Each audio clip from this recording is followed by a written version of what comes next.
মার রব্বুকা, তোমার রবকে। বান্দা তখন বদকার যদি হয়ে থাকে সে উত্তর দিতে পারবে না, সে উত্তর দিতে পারবে না, হায় হায় হায় হায় করতে থাকবে, লা আদরি, হায় হায় লা আদরি, আমি কিচ্ছু জানি না। ওই মানুষটা হায় হায় করতে থাকবে, হায় হায় মানে কি সব হারাইলাম, আমি কিচ্ছু জানি না। পরীক্ষায় তো কোনো জবাব দিতে পারে নাই, জিজ্ঞাসা করা হবে ওমা দিনুকা, তোমার দিন কি? এই প্রশ্নের উত্তরেও বান্দা কিচ্ছু বলতে পারবে না। কবরে 3 নাম্বার প্রশ্ন করা হবে। 3 নাম্বার প্রশ্ন যখন করা হবে একই উত্তর দিবে। তার সামনে যখন ফেরেশতা আসবে, ফেরেশতার সুরতটা হবে কেমন জানেননি? ফেরেশতার সুরতটা বদকারের সামনে ফেরেশতা আসবে, তার চুলগুলো থাকবে পা পর্যন্ত লম্বা লম্বা, গায়ের চুল থাকবে মহিষের চুলের মতো কালো এবং লম্বা, চোখগুলো থাকবে অগ্নিবর্ণ, দাঁতগুলো মহিষের দাঁতের মতো লম্বা লম্বা, বিশ্রী একটা আকৃতি।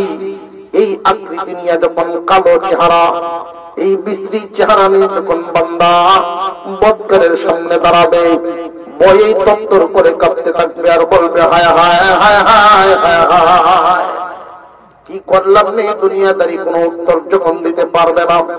আমরা এখানে যারা আছি খুব ভালো করে ধ্যান করেন, এই সময়টা কিন্তু আমাদের প্রত্যেকের সামনে আসবে। বদকারের জীবন যখন বাদ দেন, নেককারের জীবন ধরেন। এই বদকারকে যখন প্রশ্নের উত্তর মিলবে না, তখনই বদকারকে তার হাতে থাকা হাতুড়ি দিয়ে একটা আঘাত দেওয়া হবে। আল্লাহ পয়গম্বর বলেন, ওই হাতুড়ি দিয়ে যদি দুনিয়ার উপরে একটা আঘাত দেওয়া হতো তাহলে আগুন জ্বলিয়া যাইত। 70 জন মানুষ একসাথে মিলিয়েও এই হাতুড়ি জায়গা থেকে নামাতে পারবে না। এমন হাতুড়ি দিয়ে যদি কেউ একজন আঘাত করে তার অবস্থাটা কি হবে?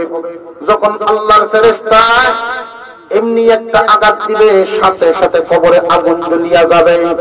এই আগুনে জ্বলতে থাকবে, একদিন নয়, দুদিন নয়, কিয়ামত পর্যন্ত তার কবরের অবস্থা হবে এমন।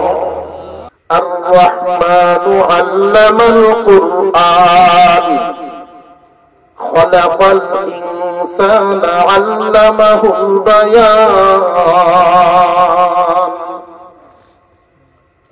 মহান মাওলাই কারীম যত প্রাণীকে রূহ দান করেছেন, এর মধ্যে একটা প্রাণীর নাম গরু।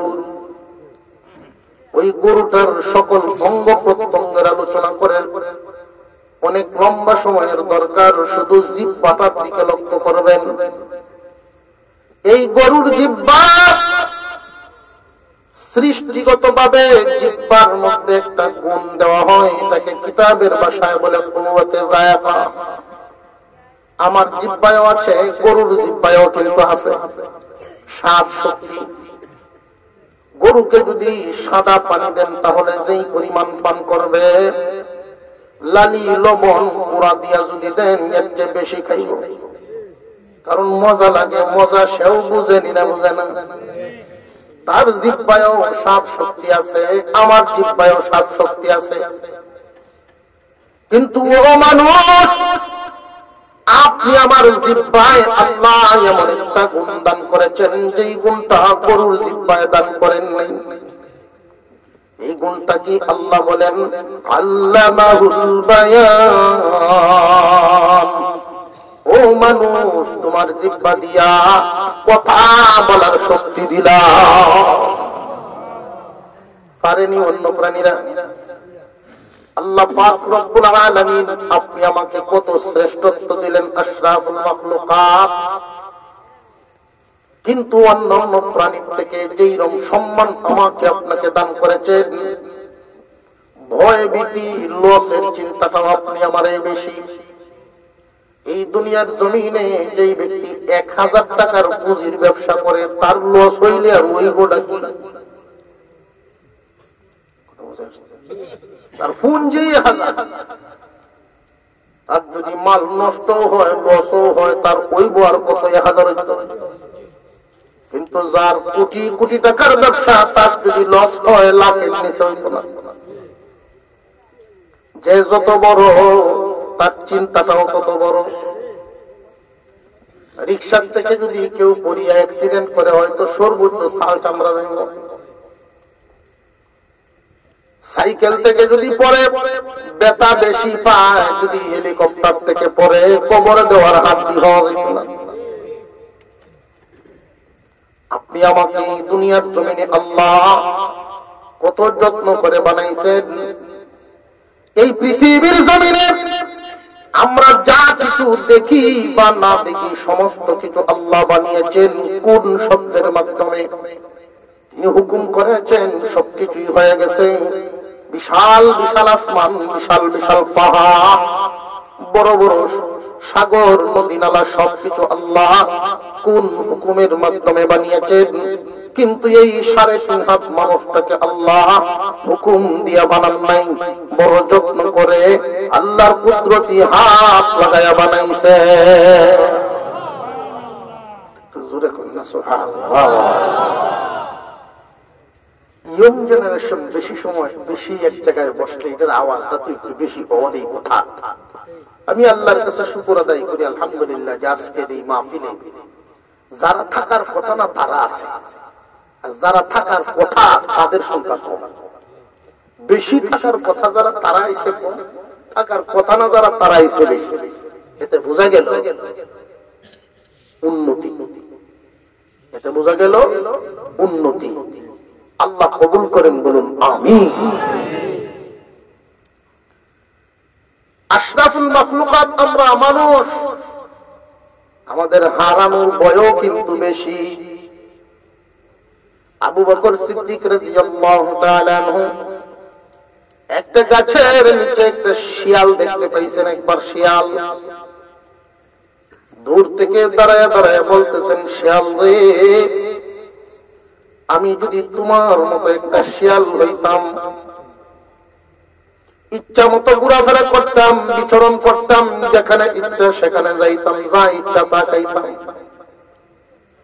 একদিন হায়াত শেষ হয়ে গেলে দুনিয়ার থেকে বিদায় হয়ে যাইতাম, আল্লাহর সামনে দাঁড়ানোর কোনো চিন্তা ছিল না, ভয় ছিল না।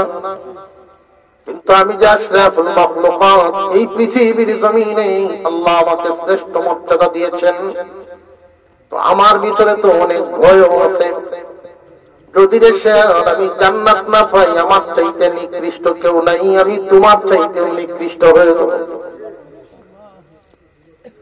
আল্লাহ পাক রব্বুল আলামিন মানব জাতিকে বানিয়েছেন, এই মানুষ ইচ্ছা মতো চলতে পারবে না, মানুষকে বড় আদর করে বানাইছেন। এই মানব জাতিকে পৃথিবীর জমিনে পাঠানোর আগে আল্লাহ পাক পৃথিবীটাকে উপযোগী করে সাজাইছেন, এই মানুষ যেন সবকিছু সহজে পাইতে পারে। মানুষের জীবন যাপন করতে গিয়া যেই বস্তুটার প্রয়োজন সবচেয়ে বেশি আল্লাহ সহজে মিলাইয়া দিচ্ছেন। যেমন লক্ষ্য করে দেখেন, অক্সিজেন ছাড়া মানুষ বাঁচবে না। অক্সিজেন কেমন লাগে না? পানি ছাড়া মানুষ বাঁচে না। পানি তো কেমন লাগে না? মহান আল্লাহ দিচ্ছেন আমাদেরকে। লোহা ব্যবহার করতে আমাদের এই যে খনিজ সম্পদগুলোর মধ্যে লোহার প্রয়োজন বেশি। দা, কাশি, কন্তি, কোদাল সবকিছু আমরা লোহা দিয়ে বানাই। দৈনন্দিন কাজকর্মের মধ্যে লোহা ব্যবহার করি বেশি। পক্ষান্তরে আরেকটা খনিজ সম্পদ আছে স্বর্ণ, ব্যবহার করলেও চলে, না করলেও।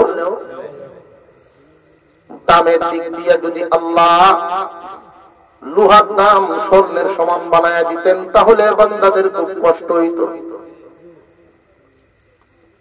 কি একজন চাইতে পারলেন যে ভাই তোমার কোদালটা একটু দেও, আমি কুকুর হতাম, স্বর্ণের কোদাল দিল হয়নি। যেইভাবে আমরা পাক পবিত্রতা হাসিল করার জন্য আল্লাহ সহজ করে পানির ব্যবস্থা করে দিয়েছেন, পাক পবিত্রতা হাসিল করার জন্য, গোসল করার জন্য যদি পানি না দিয়া যদি আল্লাহ তেল দিতেন, সয়াবিন তেল দিয়ে গোসল করার লাগবে, উপায় আসেনি। ছেলে বিয়া করাইলো, আগে জিগাইলো যে কোন বউ বছরে একবার গোসল করে, আগে খবর লইল যে গোসল কয়দিন করবো বছরে, এখন উভয় আছে। আল্লাহ আমাদেরকে নিয়ামত অনেক দিচ্ছেন, মর্যাদাও দিচ্ছেন, ইজ্জত সম্মান সব কিছু দিচ্ছেন। এই জন্য আমাদের সামনে বিপদের গাঁটি আছে, অন্যদের সামনে কোনো বিপদের গাঁটি নাই। মুফাসসিরিনে কেরাম বলেন, মানুষ চারটা বিপদের গাঁটি পাড়ি দিয়ে এরপরে তোমার শেষ ঠিকানায় যেতে হবে। এক নাম্বার বিপদের গাঁটি মওত নামক গাঁটি, দুই নাম্বার বিপদের গাঁটি কবর নামক গাঁটি, তিন নাম্বার বিপদের গাঁটি হলো হাসরের মাঠ, চার নাম্বার বিপদের গাঁটি ফুলসিরাত। এই চারটা বিপদের গাঁটি এইখানে যারা আছেন বা সারা দুনিয়ায় যারা আছে, ইমানদার যারা আছে বা বেঈমান যারা আছে, যে কোনো মানুষ, এমন কোনো মানুষ নাই এই চারটা গাঁটি পাড়ি দিবে না। প্রত্যেকটা মানুষ চারটা গাঁটি পাড়ি দিয়া এরপরে শেষ ঠিকানায় পৌঁছতে হবে, হয়তো জান্নাত না হয় জাহান্নাম, ওইটা হলো শেষ ঠিকানা। আল্লাহ পাক রব্বুল আলামিন শেষ ঠিকানার বেলায় বলেন, ইন্নাল আবরারা লাফি নাঈম ওয়া ইন্নাল ফুজ্জারা লাফি জাহিম। নেককারের জন্য পুরস্কার, আল্লাহর তৈরি জান্নাত, বদকারের জন্য সাজা, আল্লাহর তৈরি জাহান্নাম। এটাই হলো শেষ ঠিকানা। মহান মওলাই কারীম দুই দলের জন্য দুইটা জায়গা বানাইছেন, বেঈমানদের জন্য জাহান্নাম, ঈমানদারদের জন্য জান্নাত। যারা আল্লাহর প্রতি বিশ্বাস করে, সরিষার দানা পরিমাণ ঈমান নিয়েও দুনিয়া ছাড়তে পারবে, নারী হোক আর পুরুষ হোক না কেন, সরিষার দানা পরিমাণ ঈমান নিয়েও যদি একজন মানুষ দুনিয়া ছাড়তে পারে, যাররা পরিমাণ ঈমান। সরিষার দানাটা তো চোখে দেখা যায়, কিন্তু যাররা যে শব্দটা, এটা কিন্তু চোখে দেখা যায় না। যাররা পরিমাণ ঈমান বলতে লক্ষ্য করে দেখবেন, রোদের বেলায় শীতকালে যখন রোদ তাপায় আমরা, ঘরের ভিতরে যদি থাকি, জানালার ফাঁক দিয়ে যদি সূর্যের আলোটা ঘরের ভিতরে আসে, বা কোনো একটা ছিদ্র দিয়ে যখন কোনো আলো ঘরের ভিতরে আসে, ওই আলোটার মধ্যে তাকাইবেন, কিছু ধুলাবালি কণা উঠতে দেখছেন না, দেখছেন না? এমনি সাদা চোখে কিন্তু দেখা যায় না, ওই আলোটার মধ্যে উঠতেছে, এটা দেখা যায়। ওই যে কণাগুলো উঠতেছে, এই এক একটা কণার নাম হলো যাররা। এই যাররা পরিমাণ ঈমান নিয়েও যদি একজন মানুষ দুনিয়া চারবার পারে, আল্লাহ পাক রব্বুল আলামিন ওই মানুষটাকেও তার শেষ ঠিকানায় দিবেন জান্নাত। আর যারা বেঈমানের মরণ মরবে, ঈমান নামক দৌলত নিয়ে যাইতে পারবে না, ওই মানুষগুলোর অবস্থা হবে শেষ ঠিকানা তার জাহান্নাম। ও মানুষ, অন্যান্য প্রাণীদের চিন্তার কোনো কারণ নাই, তাদের শেষ ঠিকানা তো জান্নাতও না জাহান্নামও না। আমাদেরকে আল্লাহ পাক দুনিয়ায় যেইভাবে মর্যাদা দিয়েছেন, যেইভাবে নিয়ামত দান করেছেন, এইভাবে আমাদের জন্য শেষ ঠিকানা দুইটা জায়গা রেখেছেন, হয়তো শান্তির জায়গা আর না হয় অশান্তির জায়গা। যদি ঈমান নিয়ে দুনিয়া ছাড়তে পারো তাহলে পাইবা জান্নাত, আর যদি বেঈমানের মরণ হয় তাহলে হইবে জাহান্নাম। মুসলমান ঈমানদার ভাইরা আমার, ঈমান নিয়ে মরার যত লাইন, একটা আমলের কথা বলিয়া দিব, এই আমলটা সারা জীবন করবেন, তাহলে ঈমানের সাথে মৃত্যুবরণ করবে। আমাদের সামনে বিপদের ঘাঁটি আছে, অন্যান্য প্রাণীদের সামনে এই বিপদের ঘাঁটি নেই। এক নাম্বার বিপদের ঘাঁটির নাম মালাকুল মউত। সামনে আসবে, আত্মা নিয়ে যাবে, মৃত্যুর নাম হলো এক নাম্বার ঘাঁটি। এতে কোনো সন্দেহ আছে নাকি? আওয়াজ তো বোঝা যায় আছে, সন্দেহ আছে। যারা আল্লাহ মানে না তারাও কিন্তু মরণ মানে। মরণ মানার বেলায় কোন ইখতিলাফ নেই, সব একমত মরণ লাগবে, এখানে কোনো মতামত। কারণ একদিন ছিলাম না এটাও জানি, এখন আছি এটাও জানি, বিশ্বাস করি। একদিন থাকবো না এটাও বিশ্বাস করি।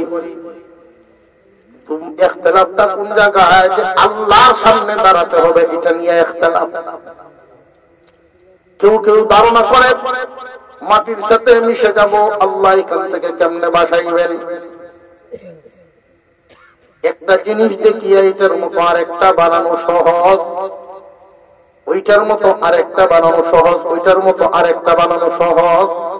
কিন্তু প্রথম যিনি বানাইছেন কোনটা না দেখিয়ে বানাইছেন, ওইটা ছিল কঠিন। কথা বুঝে আসছে? প্রথম যিনি রেডিও আবিষ্কার করলেন, এই রেডিও থেকে কত কিছু আইল, টেপ, মোবাইল, ইন্টারনেট, টেলিফোন, সবকিছুর আবিষ্কার হলো বেতার সিস্টেম। যিনি সর্বপ্রথম আবিষ্কার করলেন উনি তো আসল বুদ্ধিমান। আল্লাহ রাব্বুল আলামিন আদম আলাইহিস সালামকে বানাইছেন, এরপরে সমস্ত মানব জাতি তৈরি হওয়া শুরু হয়ে গেল। এই আদম যে বানাইছেন এই নকশাটা আল্লাহ প্রত্যেকে আনলেন, তাহলে বুঝে গেল আল্লাহর ক্ষমতা আছে। মহান আল্লাহ আবার মাটির থেকে আমাদেরকে জিন্দা করবে। এক নাম্বার বিপদের গাঠি মৌতের গাঠি। এই মৌতটা কেমন হবে? হয়তো কারণ নেককারের মরণ হবে একরকম, বদকারের মরণ হবে আরেক রকম। হুজুর আকরাম সাল্লাল্লাহু আলাইহি ওয়াসাল্লাম নেককারের মরণের বর্ণনা দিয়েছেন, আবার বদকারের মরণ বর্ণনা দিয়েছেন। রে বদকার, যারা বদকার, বদকার বলতে কার শব্দের অর্থ হইল কাজ, বদ অর্থ খারাপ। যারা খারাপ কাজ করে তাদের জন্য এই কথাটা শুনিয়া রাখা দরকার। মৃত্যু কিন্তু আমাদের সামনে একদিন আছে, কোন দিন জানি না, কোনো গ্যারান্টি নেই। আমাদের সামনে যে লাইট গুলো জ্বলে, এই লাইট গুলো যদি দোকান থেকে আনতে যাই তাহলে 6 মাস বা 1 বছরের ওয়ারেন্টি গ্যারান্টি আছে না নাই? একটা লাইটেরও গ্যারান্টি দিতে পারে 6 মাস, কিন্তু আপনার আর আমার জীবনের 1 সেকেন্ডের কোনো গ্যারান্টি না। কালকে দেখলাম বাজারও, আজকে কেমনে গেল কয়নি না, কয় না। আল্লাহ পাক রব্বুল আলামিন তোমাকে আমাকে দুনিয়া থেকে বিদায় দিবে দেই। এই দুনিয়া তোমার ছাড়তেই হবে, কারণ জায়গা খালি করো, তোমার জায়গা আরেকজন আইতো। তুমি এখন যেখানে ছিল, তুমি এখন যেখানে আছো, এর আগে অন্যরা ছিল, তার আগে অন্যরা ছিল। আজকে তুমি আছো, তুমিও থাকতে পারবা না, এখান থেকে চলে যাইবা। অন্যদের জন্য জায়গা খালি করতে হবে, এটাই মাওলার কুদরত, মাওলার আদত, নিয়ম। এই দুনিয়া ছাড়ার সময় অবস্থা হবে তুমি দাঁড়ান, একটা হবে নেককারের মরণ আর একটা হবে বদকারের মরণ। হুজুর আকরাম সাল্লাল্লাহু আলাইহি ওয়াসাল্লাম বলে দিয়েছেন 500 ফেরেশতা একসাথে চাপ দিয়ে ধরবে। ওই মানুষটার জানটা যখন বাহির হবে, বদকারের জান কেমনে বাহির হয়? ওয়ান্নাজিআতি গারকা ওয়ান্নাশিতাতি নাশতা। আল্লাহ পাক রব্বুল আলামিন 2 দল ফেরেশতার কসম খেয়েছেন। একদল ফেরেশতা হলো তারা যারা ডুব দিয়া আত্মা বাহির করে, ডুব দিয়া আত্মাকে বের করে আনে। শালুক তুলছেন নিচে, শালুক, শালুকের গাছটা যে, এই গাছের যে পাতাটি, এই পাতাগুলি কি কই থাকে? পানির উপরে। আর শালুকটা পানির নিচে না, মাটির নিচে। যিনি শালুক তুলে দেখবেন এই গাছটা ধরে ধরে একবারে ঘুরছে, আবার এক ডুব দেয়, বারবার ডুবে, বুঝলেন না? এক ডুব দিয়া ধরে যে এক টান দিব, শালুকের জ্বর কি একটা, সারা গায়ে জ্বর, সারা গায়ে জ্বর। ঠিক তেমনি মানুষের শরীরে সারা গায়ে রোগ। আজরাইল যখন এই আত্মাকে টান দিবে, সমস্ত রোগের মাথা ছিঁড়ে যাবে, সমস্ত রোগের মাথা ছিঁড়ে তারপরে আত্মাটা বাহির করবে। নবীজি সাল্লাল্লাহু আলাইহি ওয়াসাল্লাম বর্ণনা করেন, ও দুনিয়ার মানুষ, একজন বদকারের জাত বাহির করার সময় তার কি পরিমাণ কষ্ট হবে তোমরা জানো নি? কি পরিমাণ কষ্ট হবে আমি বলিয়া দেই। একটা জীবিত প্রাণীকে যদি উল্টাবায় তার চামড়া ঝুলানো হয়, উল্টাবায় তার চামড়া ছিলানো হয়, যেই পরিমাণ কষ্ট হবে, বদকারের খারাপ কাজ করেনেওয়ালা লোকটা জান বাহির করার সময় ফেরেশতারা এর চাইতে বেশি কষ্ট দিয়া জান বাহির করব। এখন আসেন নেককার, নেককারের জান কেমনে বাহির হবে? আল্লাহ পাক রব্বুল আলামিন বলেন, ওয়ান্নাজিআতি গারকা ওয়ান্নাশিতাতি নাশতা। মৃদুভাবে হালকা ভাবে গিরাটা খুলে দিবে।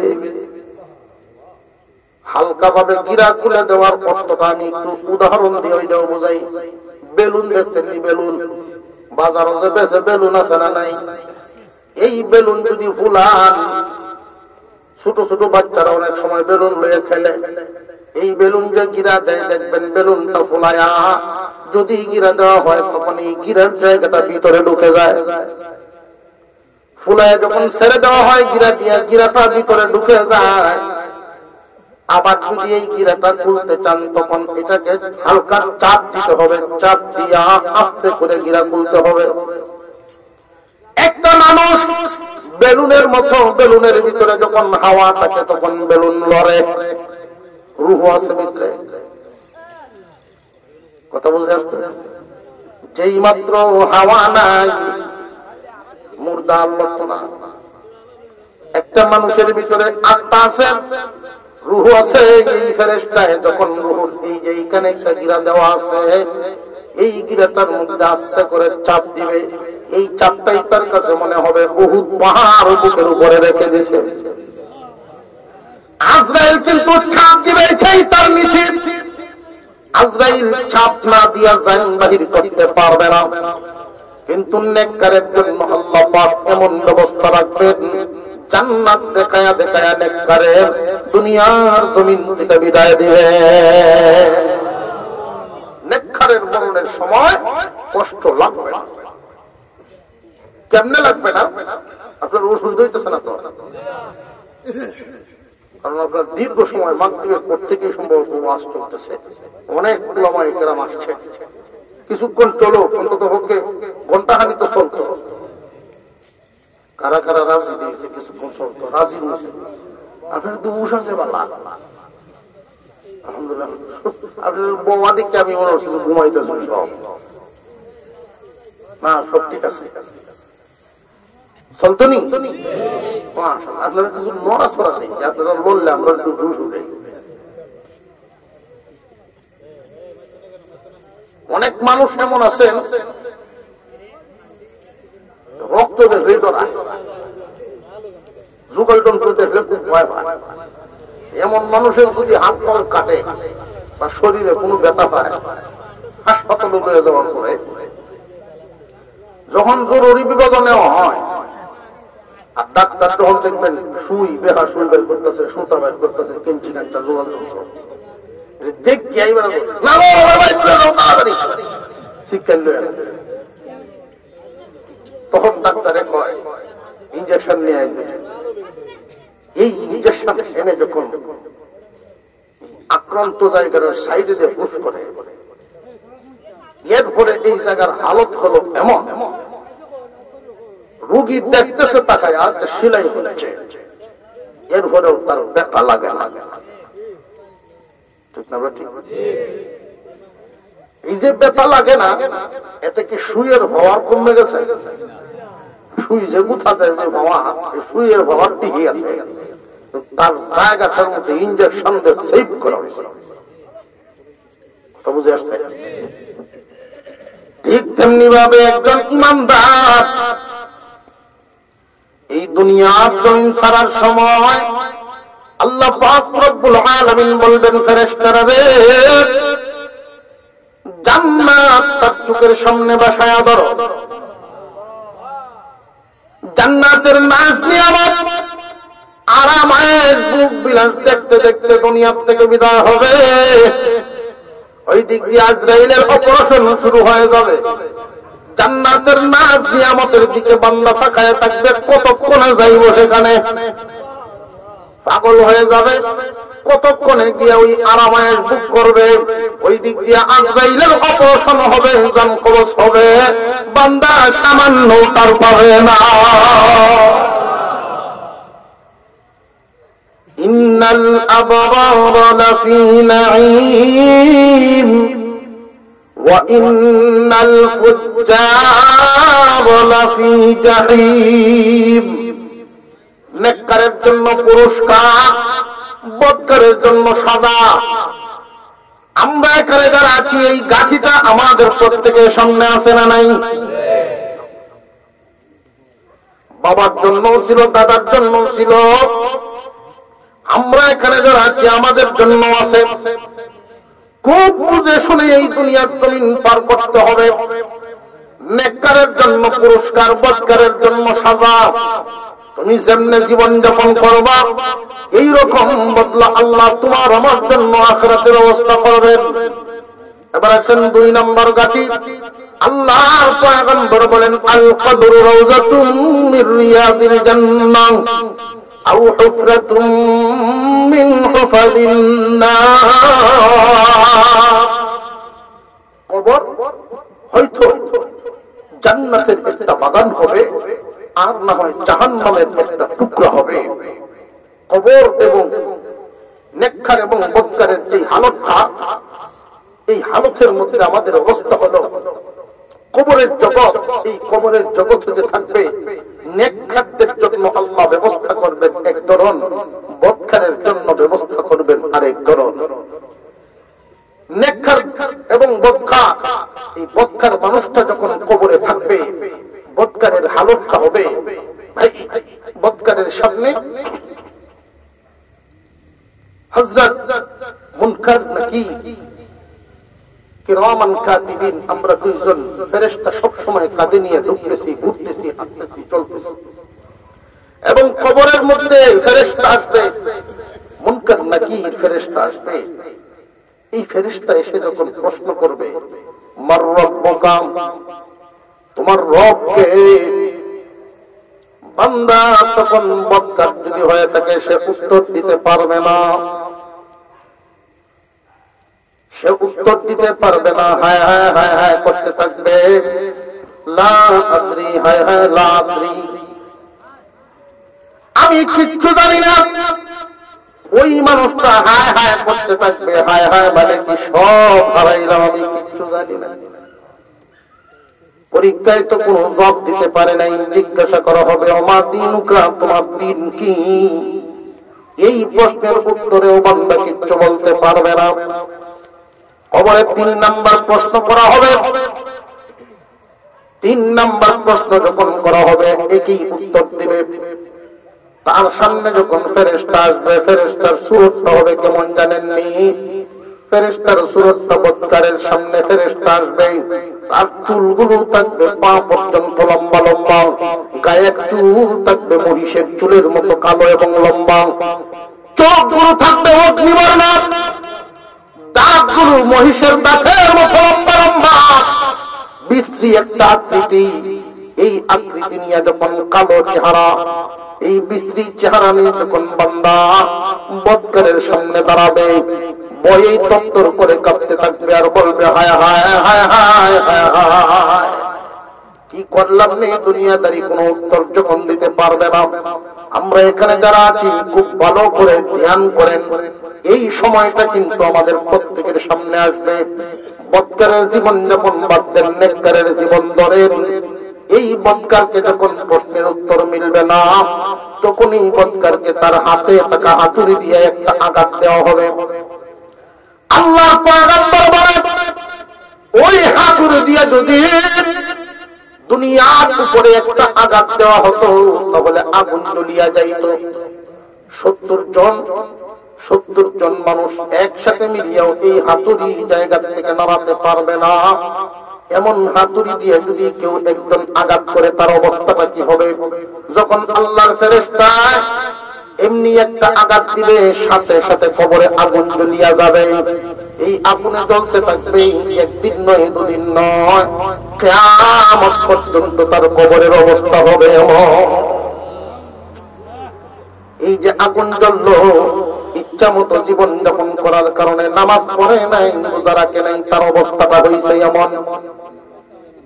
আর যদি বান্দা নেককার হয়, নেককারের জীবন যাপন যদি মানুষটা করতে পারে, ওই নেককারের জন্য আল্লাহ কি ব্যবস্থা করবেন? কিরামান কাতিবিন যে তার কাছে প্রশ্ন করার জন্য আসবেন, সওয়াল জবাব করার জন্য আসবেন। এই ফেরেশতা মুনকার নাকির ফেরেশতারা যে আসবে, ওই ফেরেশতারা যে আসবে তাদের সুরতটা হবে কেমন জানেননি? নেককারের কাছে ফেরেশতা আগমনের সুরত হবে একদম সুঠামদেহী যুবকের সুরত, খুব সুন্দর চেহারা, সাদা পোশাক পরিহিত অবস্থায়, সাদা পোশাক পরিহিত অবস্থায় লম্বা জুব্বা থাকবে তার গায়ে। এত সুন্দর সুগন্ধি ব্যবহার করিয়া যখন মানুষটা তার সামনে আসবে, আল্লাহর ফেরেশতা বোঝা যাবে না, মনে হবে দুনিয়ার কোন এত সুন্দর একজন মানুষ সামনে আসছে। তার সামনে আইসাই বলবে মান রাব্বুকা, নেককার বান্দা উত্তর দিয়া দিবে রব্বি আল্লাহ, আমার রব বলেন আল্লাহ। আমাদের সবার রব কে? মন থেকে বলবেন, মন থেকে বলবেন, মহব্বতে বলবেন আমাদের রব কে? আমার দিনুকা, তোমার দিন কি? ওই লোকটা উত্তর দিবে দীনি আল ইসলাম, আমাদের দিন কি? আমার নবীকে, তোমার নবীকে? আমাদের নবীকে নবীনা মুহাম্মাদুর রাসূলুল্লাহ, মুহাম্মাদুর রাসূলুল্লাহ। কেউ যদি মনে করেন যে এই তিনটা শব্দ বুঝি, এই তিনটা শব্দ 10 মিনিট মুখস্থ করলেই তো 100 বছর মনে থাকবো, হতে পারে না। এমন মাথাওয়ালা বেটা কিন্তু থাকতেও পারে, এমন মাথাওয়ালা আছে না? 10 মিনিট মুখস্থ করলে বলতো না 100 বছর। ভাই মুখস্থ করার জায়গা মতো করা লাগবে, সব জায়গায় চলে না। রব শব্দটা তোমার মুখস্থ করতে হবে, এটা জায়গা মতো করতে হবে। এই রব শব্দটা মুখস্থ করার জায়গাটাও আল্লাহ ইঙ্গিত দিয়া বুঝাইয়া দিচ্ছেন, ইঙ্গিত দিয়া বুঝাইয়া দিচ্ছেন। ওই জায়গা মতো যদি রব নামের জফাজফি করতে পারো, প্রথম প্রশ্নের উত্তর দিতে পারবা। সুন্নত তরিকায় আল্লাহর নবীর দিনকে মহব্বত করিয়া যদি জীবন যাপন করতে পারো, 2 নম্বর উত্তর দিবা। সুন্নতের উপরে চলতে পারলে, নবীর মহব্বত করতে পারলে 3 নম্বর প্রশ্নের উত্তর দিবা। 3টা প্রশ্নের উত্তর যখন দেওয়া হবে, আল্লাহর ফেরেশতা বলবে তুমি একটা ঘুম দাও রে আল্লাহর বান্দা, এমন ভাবে ঘুমাও বাবারে যখন তার বাবায় যখন ছেলেকে বিবাহ করায়া আনে, বাবায় যখন ছেলেরে বিবাহ করায়, সব করিয়া আমার ভিতরে বিয়া করায়া সংসার করায়া করিয়া যায়, নববধূ আর নতুন জামাইরে এক ঘরের ভিতরে দিয়া সারা বাড়ির মানুষ পাহারা দেয়। এদের কোনো চিন্তা নাই, এদের কোনো ভয় নাই। নতুন জামাই বলছে ঘুমায়, চুরি ডাকাতির কোনো ভয় আসেনি। সারা দেশটাও যদি সময় ডাকাইতে খালি ঘোরাঘাড়ি করে, সাইরোয়ান দিয়ে চুরি হয়, গরু নেই গা, গাড়ি নেই গা, এর পরেও তারার কোনো ভয় নাই। কারণ তারা জানে আজকে বিয়ার রাত, বাসর রাত আমাদেরকে এখানে দেওয়া হয়েছে চির সুখের রাত্রি, 2 জনের মিলন হবে এত আরামের রাত্রি। মা বাবা আত্মীয় স্বজন সবাই মিলিয়া এদেরকে পাহারা দেয়। আল্লাহ পাক কেমন ব্যবস্থা রেখেছেন নেককারের জন্য। বান্দারে কত রাত ঘুমাও নাই, কত দিন তুমি পরিশ্রম করিয়াছ, এই আমলের জন্য কত কিছু করিয়াছ, আজকে ঘুমাও। তোমার ঘুম তো ভাঙবে না, এক ঘুমে একবারে ইসরাফিলের সিংহার আওয়াজ। হইল কবরের হালত। এবারে হাসরের মাঠে যখন দাঁড়াইবে, হাসরের মাঠ বহু বয়ানে আপনারা শুনেন, তারপরে বলছিলাম শেষ ঠিকানা আমাদের হয়তো জান্নাত না হয় জাহান্নাম হইল শেষ ঠিকানা। কে কোন জায়গায় যাবেন? তামুতুনা কামা তাহইয়াউন ওয়া তুহশারুনা কামা তামুতুন। চলন যেমন মরণ হবে তেমন, মরণ যেমন, কবর হাসর মিজান সব যেমন। চলন যদি ভালো হয় মরণ ভালো হবে, মরণ ভালো হইলে সব ভালো হবে। চলন যদি বাঁকা হয় মরণ বাঁকা হবে, আর মরণ যদি বাঁকা হয় সব বাঁকা হবে। সোজা হইয়া মরণ, মরিয়া সোজা হইও না। সোজা তো হওয়াই লাগবো বান্দা, সোজা কিন্তু তুমি হইবা। হয়তো তোমার সোজা করা হইব, না হয় তুমি নিজে সোজা হও। কথা বুঝাইছে? হয়তো সোজা করা হবে, না হয় সোজা হইয়া যাও। সোজা হইয়া ভালো না মরিয়া সোজা হন ভালো? সোজা হইয়া মরণ ভালো, সোজা হইয়া মরণ। রব শব্দের উত্তর, প্রশ্নের উত্তর, কবরের উত্তর। এই প্রশ্নের উত্তরটার ভিতরে আমাদের জন্য আমলও চলে আসবে, উত্তরও শিখা হবে, আমাদের জন্য আমলও চলে আসবে। শেষ বিচারের দিন যে রায়টা, এই রায়টা সর্বপ্রথম জিজ্ঞাসা করা হবে নামাজের হিসাব। সর্বপ্রথম কোনটার হিসাব? নামাজের হিসাব। এই নামাজের হিসাব যার আসান হবে, সব হিসাব তার জন্য আল্লাহ সহজ করে দেবেন। নামাজের হিসাব যার কঠিন হবে, সমস্ত হিসাব, প্রথম হিসাবে গন্ডগোল, সব গন্ডগোল। তখন হাসরের মাঠের অবস্থাটা কেমন হবে আমি বলিয়া দেই। সর্বপ্রথম হাসরের মাঠে শেষ ঠিকানা যা হবে, এই শেষ ঠিকানায় প্রথমত দুই ভাগে বিভক্ত করা হবে হাসরবাসীকে। সারা হাসরের মাঠের মানুষ দুই ভাগে বিভক্ত, একদল ইমানদার আর একদল কাফের। কাফেরদেরকে চিরস্থায়ী জাহান্নামী বলিয়া ঘোষণা করা হবে, ইমানদারদেরকে ডান হাতে আমল নামা দিয়া দাঁড় করানো হবে। কাফেররা চিরস্থায়ী জাহান্নামী, জীবনে কোনদিন মুক্তি পাবে না। ইমানদারেরা ডান হাতে আমল নামা নিয়ে দাঁড়াবে। আল্লাহ পাক বলবেন, এবার হলো তোমাদের বিচারের পালা। ইমানদার মুমিন যারা, এরাও তো বিচারের কাজ করায়, তারাই বলি না দাঁড়াইতো না। আমরা এখানে যারা আছি বিনা বিচারে যেতে পারবো না, বিচার কিন্তু হবেই। শেষ বিচারে যে রায়টা হবে, আল্লাহ পাক রব্বুল আলামিন তিন পদ্ধতিতে রায় দিবেন। রায়টা দিবেন কয় পদ্ধতিতে? এক নাম্বার পদ্ধতি, একদল মানুষকে আল্লাহ বিনা হিসাবে জান্নাত দিবেন। সুবহানাল্লাহর আওয়াজে বোঝা যায় যে যারা বিনা হিসাবে যাইবো হেরা আমরা কেড়ে থাকি, তার লাগে কওয়ার দরকার আছে না নাই? একদল মানুষ বিনা হিসাবে আল্লাহর তৈরি জান্নাতে যাবে, আর একদল মানুষ বিনা হিসাবে নয়, হিসাব হবে কিন্তু সহজ হিসাবে যাবে। মহান আল্লাহ পাক এদেরকে বড় সহজ হিসাবে পার করিয়া দিবেন, হিসাব নিবেন। শাস্তি শাস্তি বেশ কম আছে না? শাস্তি শাস্তি বেশ কম আছে। এমন অপরাধ করছে জেলও দেওয়ান লাগবো, সাজা হইব। আর এমন অপরাধ করছে সোট্টা পথে বিদায়। কিন্তু এমন অপরাধ যাতে না হয়, আল্লাহ পাক রব্বুল আলামিন একদলকে বিনা হিসাব, আরেক দলকে বড় সহজ হিসাবে পার করিয়া দিবেন। জাহান্নামের আগুনে না জ্বলাইয়াই তারারে আল্লাহ জান্নাত দিবেন। হিসাব হবে ঠিক, কোন না কোন একটা উসিলা জড়িয়ে তারারে মাফ করিয়া দিবে। আর একদল মানুষ হবে, এই মানুষগুলোর ব্যাপারে যে রায় হবে তাদের বড় কঠিন হিসাব হবে। কঠিন হিসাব নিকাশ চুকাইয়া তাদেরকে পার হতে হবে।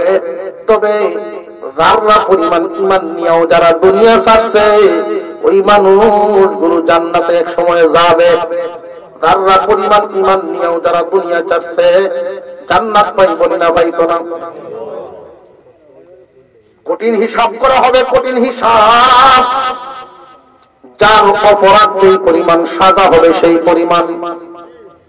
একদল মানুষ বিনা হিসাব, আর একদল মানুষ সহজ হিসাব, আর একদল মানুষ বড় কঠিন হিসাবে দুনিয়ার কঠিন হিসাবে পার হতে হবে। জান্নাতের ভিতরে যে যাবে এমনি যেতে পারবে না। কেন জানেননি? কাফেরদের জন্য জাহান্নাম, আল্লাহ মুমিনদের জন্য বানাইছেন জান্নাত। কিন্তু সব মুমিনকে আল্লাহ একসাথে জান্নাতে দিবেন না। জান্নাতে দিবেন একদল মানুষকে বিনা হিসাবে, আর একদল মানুষকে দিবেন সহজ হিসাবে, আর একদল মানুষকে দিবেন জাহান্নামের আগুনে খাটায়া। আগুনে পূর্বে জ্বলবে কতদিন, কি পরিমাণ, যার অপরাধ হবে যেই পরিমাণ, যার অপরাধ যেই পরিমাণ সাজাও হবে সেই পরিমাণ। ইমানদারদেরকে আল্লাহ পাক কেন জাহান্নামে নিবেন?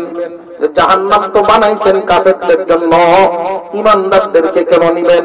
যে ইমানদারদেরকে এই জন্য নিবেন, কাফেররা যে সমস্ত কাজ কাম করিয়া কাফের হয়, ইমানদার হওয়ার পরেও দেখা যায় ওই সমস্ত কাজ কাম তারাও করে। একজন কাফের মুশরিক বেঈমানরা যে সমস্ত কর্মকাণ্ড জমিনে করে, একজন মুমিনে তা করতে পারে না। কাফেররা কোনদিন নামাজ পড়া লাগে না, কাফেরের নামাজ লাগেনি। কাফেরের কিন্তু নামাজ লাগে না। এই কাজটা যদি কোনো মুমিনেও করো, আল্লাহর গায়ে হয় না। বান্দারে, কাফেররা নামাজ লাগে না, তুমি তো মুমিন, তুমি কেমনে করে তুমি নামাজটা ছাড়িয়ে দিলা? জাহান্নামের আগুনে পুড়তে হবে, যার অপরাধ যেই পরিমাণ সাজাও হবে সেই পরিমাণ। প্রশ্ন হলো, জাহান্নামের আগুনে মুমিনদেরকে নেওয়া হবে কেন?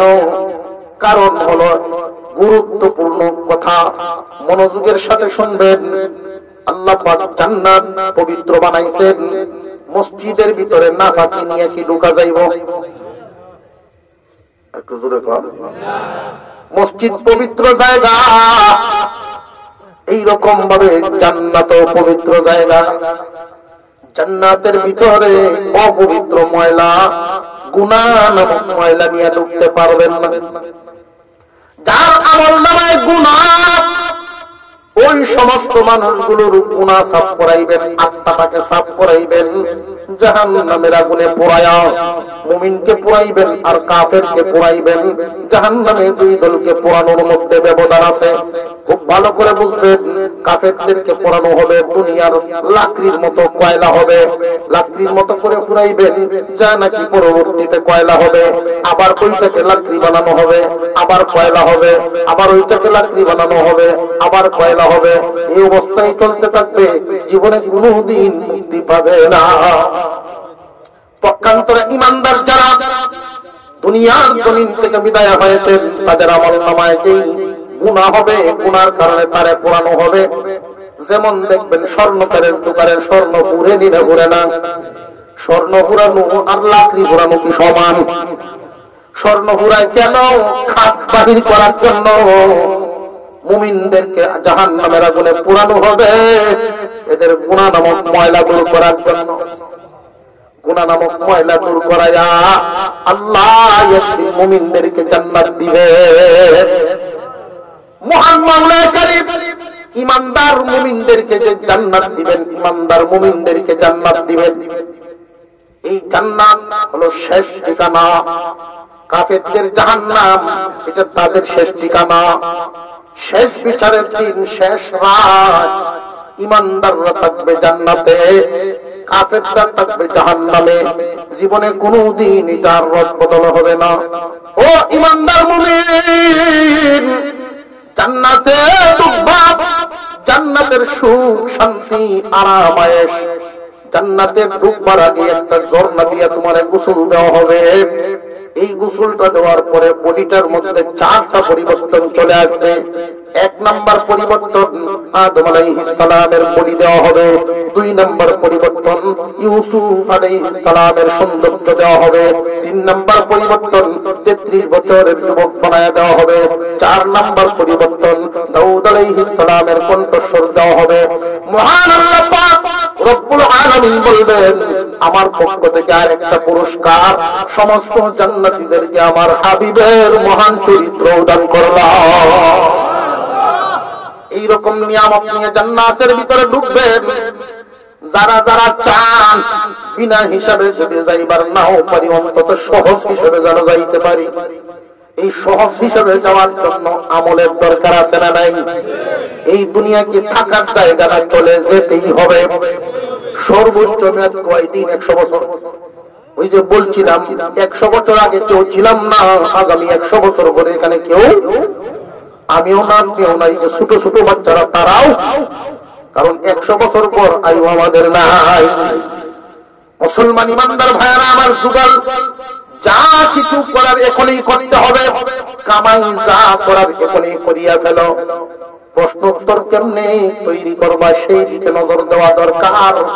মহান মৌলাই করিম এই দুনিয়ার জমিনটা ছাড়াই কবরের জগতে সর্বপ্রথম আমাদেরকে যে প্রশ্নটা করবেন, মার রব্বুকা, উত্তর হবে রব্বি আল্লাহ। যদি কেউ কোন যে বালা করে জফ মুহ, তাহলে উত্তর দিব, কোনো কিছুই মনে থাকবে না। জফার জায়গা আছে, জফার তো সূরত আছে। মহান আল্লাহ পাক রব্বুল আলামিন দুইজন মানুষের মিলনের মাধ্যমে আরেকজনের জন্ম দেন। এটাই তো মাওলার আদত, এটাই দুনিয়ার নিয়ম। দুইজনের মিলনের মাধ্যমে যখন আরেকজন মার গর্ভে চলে আসেন, আমরা এখানে যারা আছি প্রত্যেকেই কোনো না কোনো মার গর্ভ থেকেই জন্ম নিয়েছি। একটা বাচ্চা যখন সর্বপ্রথম মার গর্ভে যায়, এই বাচ্চাটা আস্তে আস্তে আস্তে আস্তে বড় হইতে থাকে। প্রথমে একটা পানির ফোঁটা, এরপরে হয় রক্ত, তারপরে হয় গোশত, এরপরে আস্তে আস্তে হাড় গজায়া দেন। এই হাড়গুলোর এবার গোশত দিয়ে প্রলেপ দেন, গোশতটাকে আবার চামড়া দিয়ে সুন্দর করে প্যাকেটিং করেন। এর ভিতরে মহান মৌলাই করিম কত সুন্দর ব্যবস্থা করিয়া মার গর্ভে 9 মাস 10 দিন পর্যন্ত লালন পালন করেন। আল্লাহু আকবার। এই দুনিয়ার কোন মানুষের টেনশন নাই, দুনিয়ার কোন মানুষের চিন্তা নাই, এমনকি মাও জানে না আল্লাহ তোমাকে মার গর্ভে কেমনে লালন পালন করেন। বান্দারে, তুমি যদি পেশাব পায়খানা করতা, মার পেট ফুলিয়া মা মারা যাইতো। তোমারে খাওয়াইছেন আল্লাহ ঠিকই, মার খাদ্য দিয়ে তোমারে খাওয়াইছেন ঠিকই, কিন্তু পেশাব পায়খানা আল্লাহ কুদরতি ভাবে সাফ করিয়া দিয়েছেন। প্রচন্ড শীতের মধ্যে লেপ তোষকের ব্যবস্থার চিন্তা কেউ করা লাগে নাই। মহান আল্লাহ পাক তোমাকে সুন্দরভাবে থাকার ব্যবস্থা করে দিয়েছেন। প্রচন্ড গরম, একটা মানুষ আরেকটা মানুষের ভিতরে, একটা মানুষকে আল্লাহ আরেকটা মানুষের ভিতরে রাখছেন। এরপরেও মহান আল্লাহ তোমাকে কত সুন্দর ভাবে লালন পালন করাইয়া, এই যে মার গর্ভে আমরা ছিলাম, আমাদের হালত ছিল মোটামুটি 3টা। মার গর্ভের হালতে শিশু থাকে 3 অবস্থায়। 1 নাম্বার অবস্থা, মার বাচ্চাদানির ভিতরে ওই রকম একটা পানির থলিয়া আছে, পানির থলিয়া।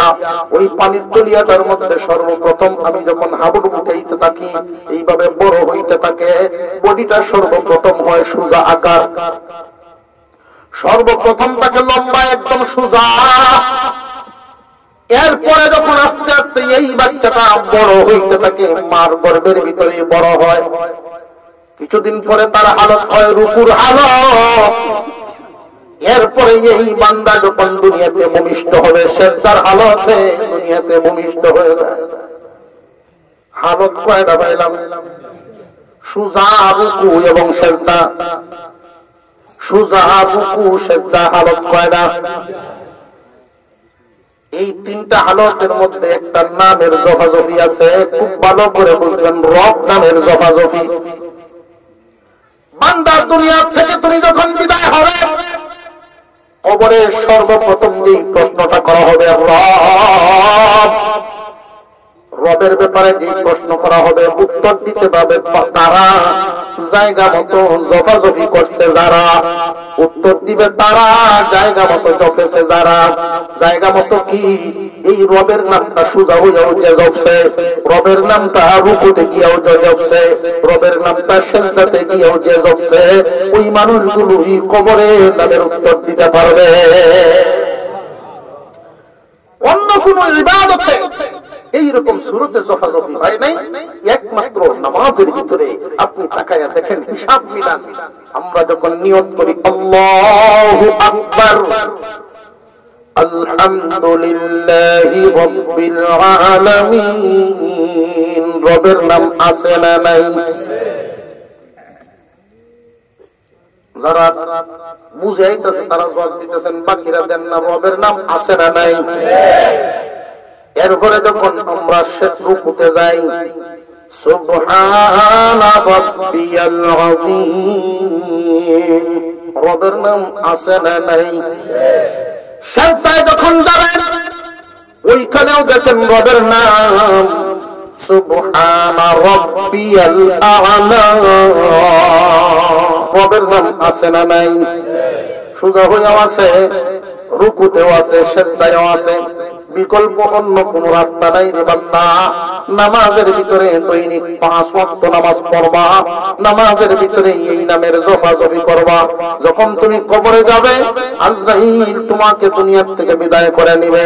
যখন কবরের মধ্যে তোমাকে আবার আল্লাহ পাক জিন্দা করাইবেন, কবরের জগতে যে জিন্দা করাইবেন কোনানো, যেখানে আমরা মাটি দেই কেন, যে না না আল্লাহর কাছে জায়গার কোনো অভাব না, আল্লাহর কাছে জায়গার অভাব নেই।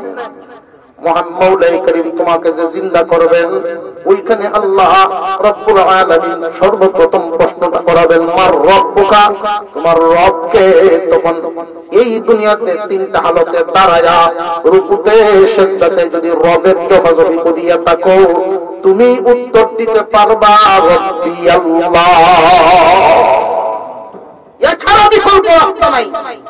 বালেগ হওয়ার পর থেকে নামাজ ফরজ, বালেগ হওয়ার পর থেকে নামাজ ফরজ।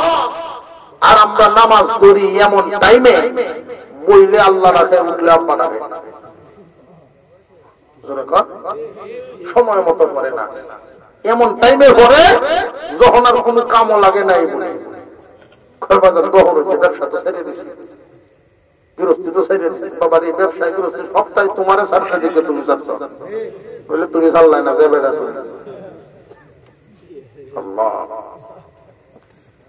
নামাজ। ব্যবসা করিও নামাজ পড়া যায়নি না যায় না, গৃহস্থী করিও নামাজ পড়া যায়নি না যায় না। বরং অবসর মানুষে যদি নামাজ পড়ে তার যেই পরিমাণ সওয়াব, ব্যস্ত মানুষে যদি নামাজ পড়ে তার জন্য আল্লাহ আলাদা বোনাস দেন।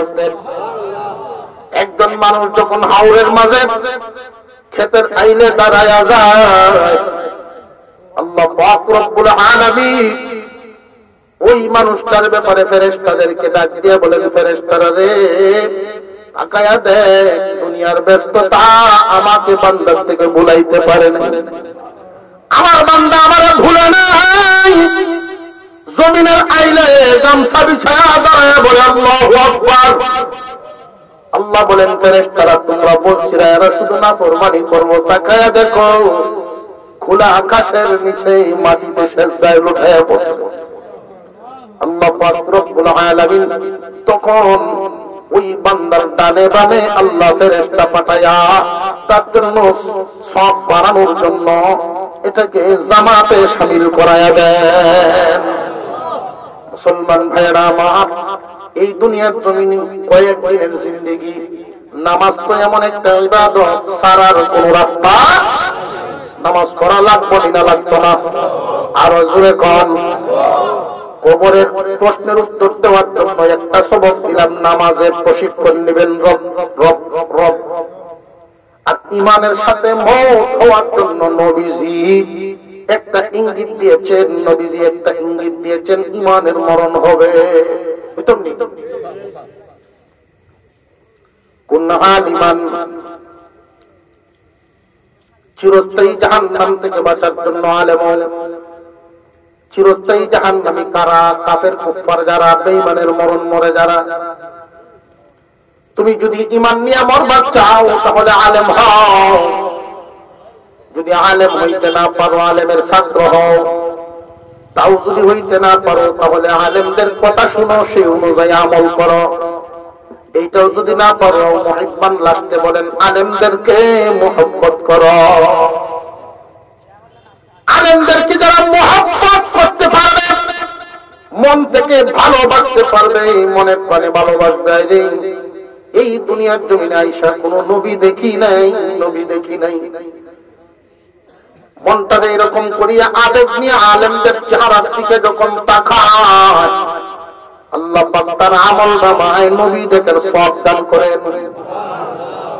কোন আলেমের সাথে যখন মুসাফা করে আর মনে মনে বলে, আল্লাহ গো, তোমার কোন নবীর সাথে আমার দেখা হয় নাই, ওয়ারাসাতুল আম্বিয়ার সাথে মুসাফা করলাম। তোমার নবী বলছেন তারা নাকি নবীগণের ওয়ারিস, এই কারণে মহব্বত করিয়ে একজন আলেমের সাথে মুসাফা করলাম। আল্লাহ রাব্বুল আলামিন এই উসিলায় তার আমলনামায় নবীগণের সাথে মুসাফা করার সওয়াব দান করে দিবেন। এইভাবে যদি আলেমদেরকে কোনো কিছু দিতে পারে না, সাহায্য করার ক্ষমতা তার নাই, গরিব মানুষ, মনে প্রাণে যদি ভালোবাসে, আল্লাহ পাক এই উসিলায় তারে ঈমানের সাথে মওত দিবেন। মুফাসসিরনে কেরাম একটা উদাহরণ পেশ করেছেন মানুষকে বুঝার জন্য, সহজে বুঝার জন্য উদাহরণটা দিয়েছেন কেমনে ঈমানের মরণ হবে। মিশরের একজন রাজা আর একজন রানী, রাজার নাম ফেরাউন, রানীর নাম আসিয়া। এই আসিয়া যখন মুসা আলাইহিস সালামকে ছোটবেলায় দেখছিলেন, তিনি বলছিলেন শিশুটারে আমার বড় মহব্বত লাগে। আল্লাহ রাব্বুল আলামিন বলেন, আমার নবীরে মহব্বত লাগে, তোমারে হাদিয়া দিলাম ঈমান নামক দৌলত। আসিয়ারে আল্লাহ এমন ঈমান দিলেন, জান্নাত দেখায়া দেখায়া দুনিয়া থেকে বিদায় দিছে। পক্ষান্তরে ফেরাউন বলছিল, আলেমরে আমি দেখতারি না, ওই মুসারে আমি পছন্দ করি না। এই শিশুকে যার পছন্দ লাগে না, আল্লাহ তারে ঈমানও দেন নাই। খুব সাবধান, যত বড় শিক্ষিত হন, আলেম ওলামাদেরকে যদি আপনি ঘৃণা করেন, ঈমানের মৃত্যু পাবেন না। আর আলেম ওলামাদেরকে যদি মহব্বত করতে পারেন, ঈমানের সাথে দুনিয়া থেকে বিদায় নেবেন। কবরবাসীদের রূহের মাগফিরাতে আজকের এই মাহফিল। বড় বাড়ির কবরস্থান অনেক মুদ্দেগার এখানে শুয়ে আছেন, নতুন পুরাতন বহু কবরবাসী এখানে আছে। আমরা মরার জাতি, মরবই। কুল্লু মান আলাইহা ফান, সবকিছুই ধ্বংসশীল, একমাত্র থাকবেন আল্লাহ। আমরা মরব। এই জন্য অন্তত দুইটা আমল আজকের বয়ানে আমি দুইটা কথা বলে দিলাম আপনাদেরকে। এক নাম্বার, নামাজ ছাড়বেন না, নামাজকে ধরেন। দুই নাম্বার, উলামায়ে কেরামকে মহব্বত করেন।